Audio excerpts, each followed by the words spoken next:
Assalamualaikum warahmatullahi wabarakatuh. Halo semua, apa kabar kalian? Semoga tetap semangat menjalani hari-hari kalian. Sebelumnya, terima kasih kalian udah mampir di channel aku dan mengklik video ini. Pada video kali ini, aku akan menceritakan kilas balik kisah tentang tragedi Python yang terjadi pada siswa SMK Yapemda 1 Sleman, Yogyakarta. Study tour yang harusnya dipenuhi rasa senang bahagia karena bisa bareng kawan jalan-jalan ya, malah berakhir tragis sampai kebakar seluruh penumpangnya.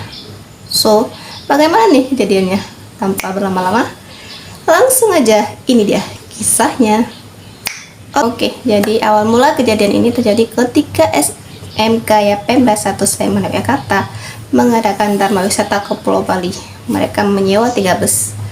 Mereka berangkat dari Yogyakarta menuju Bali melalui jalur penyeberangan Pelabuhan Ketapang Gilimanuk. Namun, selama dalam perjalanan waktu pergi, bis nomor 3 ini selalu ngedapetin masalah. Sementara bis nomor 1 dan 2 dalam keadaan baik-baik saja, tanpa ada kendala apapun. Jadi, kendala pertama yang dialami bis 3 ini adalah kacanya pecah yang membuat seluruh rombongan bis harus berhenti untuk diperbaiki. Nah, setelah perbaikan selesai, mereka pun kembali lagi melanjutkan perjalanan mereka.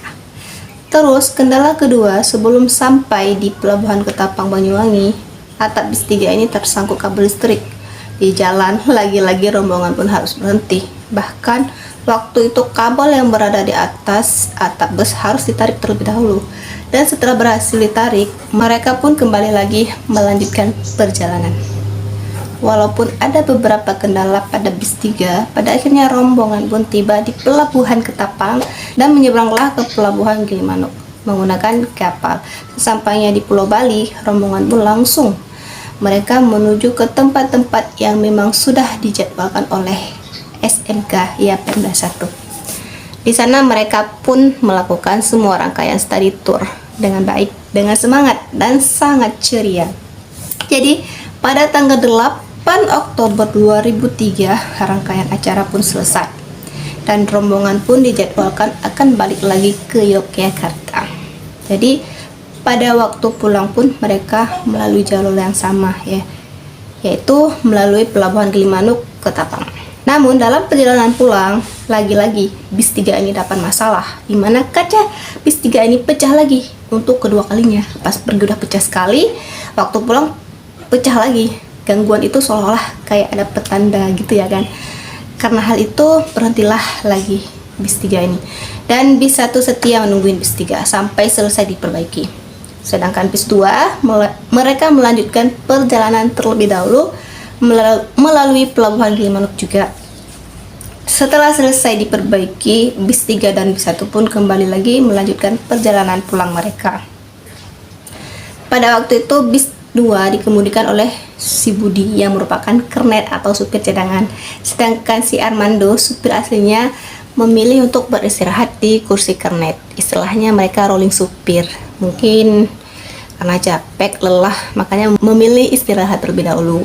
Jadi bus 2 ini malam itu mereka melewati jalur Pantura. Awalnya perjalanan mereka baik-baik aja, sampai akhirnya menjadi menantang di saat rombongan bis ini melewati sebuah tanjakan di tikungan Jalan Raya Surabaya Banyuwangi, kawasan Banyu Blogor, Situbondo, Jawa Timur. Jalur tanjakan itu memang terkenal berbahaya dan seringkali memakan korban, yaitu sering terjadi kecelakaan. Kecelakaan yang sering terjadi karena sebuah tanjakan dan juga turunan tikungan yang sangat tajam di sana. Ditambah lagi jalur itu juga jauh dari pemukiman warga. Pada malam itu, dalam perjalanan di jalur tanjakan itu, jadi di depan rombongan bis ini ada sebuah mobil besar yang ada baknya tua di belakang. Kita bilang aja seperti truk lah ya kan. Ketika rombongan sudah berada di sekitar 3 km dari PLTU Python, rombongan bis ini memutuskan untuk menyalip truk itu. Pada saat itu, bis 1 sama bis 3 berhasil nyalip, nggak ada halangan atau rintangan apapun. Sedangkan bis 2 ini yang paling terakhir nih, Tidak lama kemudian, setelah bis kedua ini berhasil menyalip truk, namun dari arah berlawanan ada juga sebuah kontainer yang berusaha menyalip kendaraan di depannya. Setelah kontainer tuh nyalip dan ingin balik lagi ke jalur pengemudi, truk kontainer ini tiba-tiba kaget karena di depannya ada kayak tumpukan pasir gitu di arah jalur yang memang seharusnya dia lewatin. Karena kaget, supir truk kontainer ini pun langsunglah banting setir ke kanan. Di kanan ada siapa? Ada bis nomor 2. Dan akhirnya terjadilah tabrakan. Di sisi depan kontainer ini nabrak sisi depan kanannya bis 2. Di saat tabrakan itu terjadi, ada kobaran api yang membakar sisi depannya bus 2. Ketika itu orang-orang yang berada di dalam bus pun langsung panik semua. Siapa yang gak panik ya kan? Di saat situasi seperti itu udah tabrakan, ditambah lagi ada kobaran api di depan busnya. Ya auto mau nyelamatin diri. Tapi sayangnya pas mereka lari ke depan untuk keluar dari bus, pintu bus depan gak bisa dibuka karena memang udah hancur ditabrak kontainer. Di tengah kepanikan, tiba-tiba aja bus 2-nya ditabrak lagi tuh dari arah belakang. Dan yang menabrak bus 2 ini adalah mobil truk yang mereka salip pertama kali tadi. Jadi bus 2 ini diapit posisinya di depan kontainer, di belakang truk.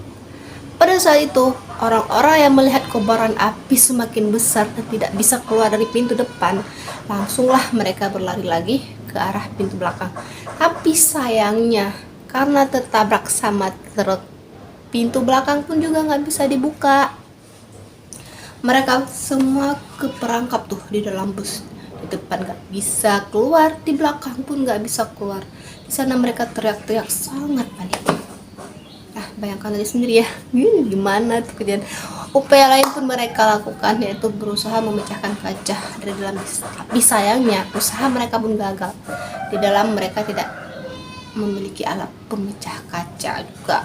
Orang-orang yang ada di luar pun pada saat itu tidak bisa melakukan banyak hal. Karena apa?